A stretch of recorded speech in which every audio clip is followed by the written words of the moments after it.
Sud Radio, parlons de vous, Judith Belair. Parlons de vous, c'est la chronique sur mesure qui est conçue pour valoriser votre expertise, vos idées fortes ou vos projets d'avenir. Alors notre sujet du jour, il est très actuel, si la souveraineté agricole française se jouait aussi dans nos engrais. On se pose la question avec Édouard Piens, qui est directeur stratégie et innovation du groupe InVivo. Bienvenue Édouard. Bonjour Judith. Bonjour. Bonjour à tous. Alors justement Édouard, derrière ces tensions dont on entend beaucoup parler au Moyen-Orient, le blocage du détroit d'Ormuz ou encore la flambée des prix du gaz, il y a une réalité très concrète. C'est notre agriculture qui dépend encore largement de l'étranger pour produire. Oui, on a la chance en France de produire beaucoup, de produire des céréales, des pommes de terre, etc. Et pour produire, il faut nourrir ces plantes. Et l'apport principal, la principale nourriture de ces plantes, c'est de l'engrais, c'est de l'azote, c'est de l'engrais azoté. Donc.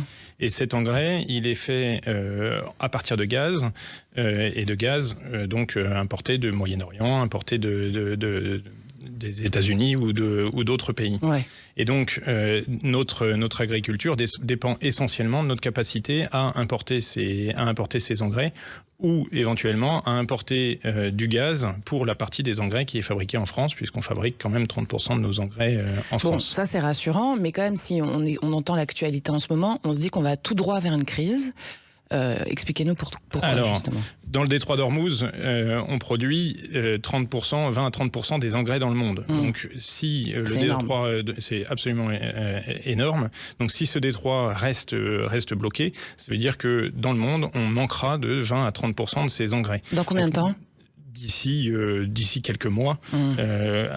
Alors, dès maintenant, puisqu'il n'y a plus aucun bateau qui ne passe, mais l'impact en France sera plutôt dans oui, parce qu'il y a des mois. Agriculteurs qui ont stocké, en fait, c'est ça, ou qui ont déjà commandé. Les coopératives ont engrais. Stocké, les agriculteurs ont déjà commandé, donc on a les engrais pour cette campagne-là. Donc ça veut dire que pour tout ce qu'on va récolter cet été, on aura les engrais. À quelques exceptions près, notamment dans le sud, où les producteurs de maïs n'ont pas tous encore précommandé pour une question de timing dans la saison. Bien sûr.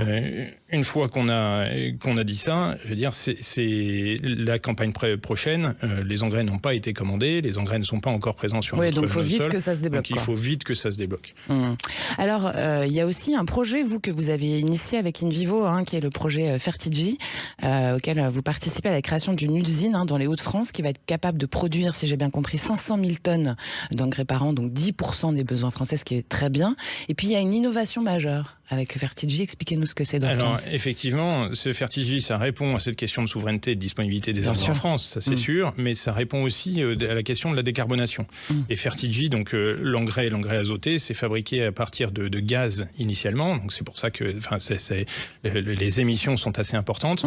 Maintenant, ce qu'on veut faire avec Fertigi, c'est justement de le produire de manière décarbonée, ou en tout cas très bas carbone. Et on fait ça comment ? On prend de l'eau, on fait de l'électrolyse de l'eau, donc avec de l'électricité, on casse l'eau et on en fait de l'hydrogène qui ensuite nous permet de produire cet engrais azoté. D'accord, donc il y a des solutions en fait. Donc il y a des solutions pour la souveraineté française et il y a des solutions décarbonantes pour la souveraineté française. Donc on est plutôt sur une bonne nouvelle si ce projet vient à bout. Et s'il vient à bout, c'est quand ? Alors, s'il vient à bout, quand est-ce que... Disons que la première pierre, c'est dans 2 ans, et la première production, les premiers engrais qui sortiront de cette usine seront en 2030, début 2031. D'accord, donc sur la crise actuelle, ça ne joue pas. Qu'est-ce qu'on a comme solution tout de suite, par exemple, si on n'a plus de gaz demain, pour nos engrais, pour nos agriculteurs ? Comme solution tout de suite, si on n'a plus de gaz ou plus d'engrais pour nos agriculteurs, on va avoir des problèmes. Alors on utilise des engrais organiques, on utilise des choses comme ça, mais c'est loin d'être suffisant. Et puis c'est minime aussi par rapport à la production globale. Absolument. Donc je vais dire, si on n'a plus d'engrais, mais je pense qu'en quantité probablement qu'on aura ce qu'il faut, la question c'est une question de prix.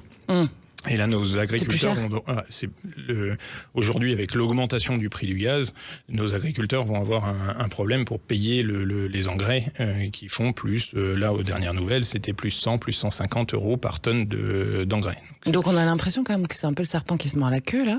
Est-ce que vous pensez qu'un jour, la France pourrait être souveraine sur ce sujet aussi stratégique pour notre alimentation, je tiens à le dire. C'est pour ça qu'on a fait ce projet de Fertigi. Je pense qu'on peut raisonner à l'échelle de la France ou de l'Europe. savoir que l'Europe produit aussi un certain nombre de ces On est à engrais. combien à peu près des besoins de la population européenne, vous savez? À peu près 30. Alors en France, on importe de France ou d'Europe 30% de nos besoins. D'accord. Voilà. Donc avec Fertigey, on va augmenter notre souveraineté. 10%. On va augmenter de 10% cette capacité. C'est ça qui va être intéressant avec Fertigey. Et si ça fonctionne, l'idée c'est de faire des petits, de construire des nouvelles usines, que ce soit en France ou un petit peu partout en Europe, pour pouvoir produire décarboné et de manière souveraine. Donc finalement, si on vous écoute, il y a des solutions, mais à long terme, quoi.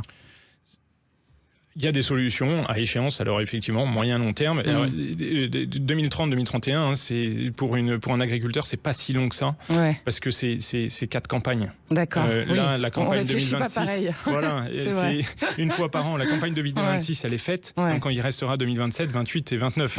Et après, voilà, donc on est sur du long terme, on est à parce que horizon 4 ans, 2-3 5 ans, campagnes, quoi. en raisonnement géopolitique, c'est très long. Beaucoup. Maintenant, en raisonnement de production et d'agriculteurs, on n'est que sur quelques campagnes. Merci beaucoup, Édouard Piens, pour ces très intéressantes informations. Je rappelle que vous êtes directeur stratégie et innovation du groupe InVivo. Merci beaucoup. Merci.